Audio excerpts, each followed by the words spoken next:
சிஸ்டமே இல்லாம bill print பண்ணணும்னு ரொம்ப நாளா கேட்டுட்டு இருக்கீங்க. அதுக்கு நம்ம இன்னைக்கு பார்க்க போற ப்ராடக்ட் தான் வெப்சாலோட பிபி ஜாய் பிரிண்டர்.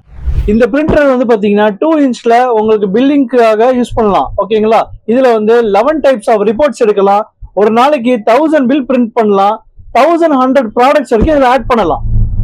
இந்த ப்ராடக்ட் யாருக்கு யூஸ் ஆகும்னா, நீங்க ஒரு சின்னதா டீ ஸ்டால் வச்சிருக்கீங்க, இல்ல ஒரு சின்ன கவுண்டர் டைப் பிசினஸ் பண்றீங்க அப்படின்னா, இதுல நீங்க ஒரு 10 to 15 ஐட்டம்ஸ் தான் ஆட் பண்ண போறீங்கன்னா இதுல இந்த மாதிரி ப்ராடக்ட் நீங்க யூஸ் பண்ணலாம். ஃபாஸ்ட் ஃபுட் யூஸ் பண்றீங்க, ஹோட்டல் யூஸ் பண்றீங்க, கஃபே வச்சிருக்கீங்க, டீ ஷாப்ஸ் வச்சிருக்கீங்க, சிக்கன் ஸ்டால் இருக்கு, அவங்கலாம் இந்த மாதிரி ப்ராடக்ட்டை யூஸ் பண்ணிக்கலாம். இதுக்கு சிஸ்டம் நாலேஜ்லாம் எதுவுமே தேவைப்படாது. அப் டு 1100 ஐட்டம்ஸ் வரைக்கும் ஆட் பண்ணிட்டு வெறும் ஒரு 4 டிஜிட் நம்பர் வச்சே நீங்க பிரிண்ட் பண்ணிக்கலாம். நீங்க என்ன ப்ராடக்ட்டுக்கு என்ன ஒரு ப்ராடக்ட்டுக்கு என்ன இன்வென்ட்ரியோ அந்த இன்வென்ட்ரிக்கு ஒரு நம்பர் கொடுப்பீங்க. நம்பர் ஆக்சஸ் பண்ணிட்டு நீங்க பிரிண்ட் அவுட் கொடுத்துக்கலாம். வாங்க இந்த ப்ராடக்ட்டை அன்பாக்ஸ் பண்ணி பார்க்கலாம். ஒரு மேனுவல்,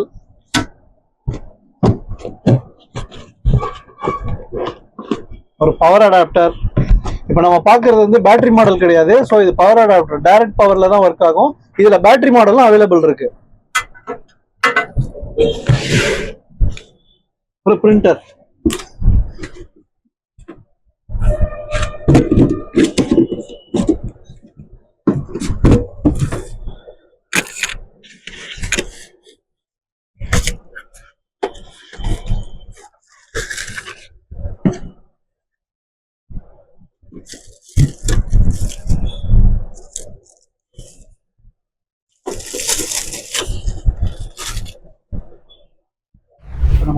நம்ம ஃபீட் பண்ணியிருக்கோம். நம்ம ஃபீட் இத்தனை ப்ராடக்ட் நம்ம ஆட் பண்ணியிருக்கோம்.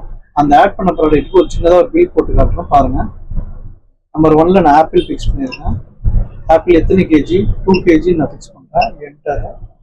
ப்ளஸ் வந்து நம்பர் 2ல வந்து பார்த்தீங்கன்னா கிரேப்ஸ் வச்சுருக்கேன். சார் நம்பர் 2, ஸோ கிரேப்ஸுக்கு 5 கேஜி ஆட் பண்ணுறேன். அப்புறம் வந்து அப்படியே டீயும் நான் அதை ஆட் பண்ணியிருக்கேன். நம்பர் 7 ஒரு டீ ஆட் பண்ணியிருக்கேன். ஓகேங்களா?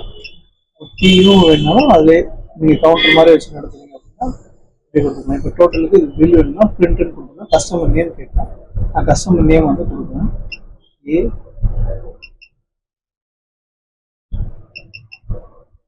கஸ்டமர் நேம் கொடுத்துட்டோம்னா எனக்கு இந்த மாதிரி சின்னதாக ஒரு பில் வந்து இந்த சைஸ் உங்களால் அட்ஜஸ்ட் பண்ணிக்க முடியும். நான் சாம்பிள் பிரிண்ட் காட்டுறதுனால நான் ஒரு காட்டுறேன். நேம் வந்துடும், என்ன ஐட்டம்ன்றது வந்துடும். இது உங்கள் சின்ன கவுண்டர் ஷாப் நல்ல யூஸ்ஃபுல்லான ஒரு ப்ராடக்ட்.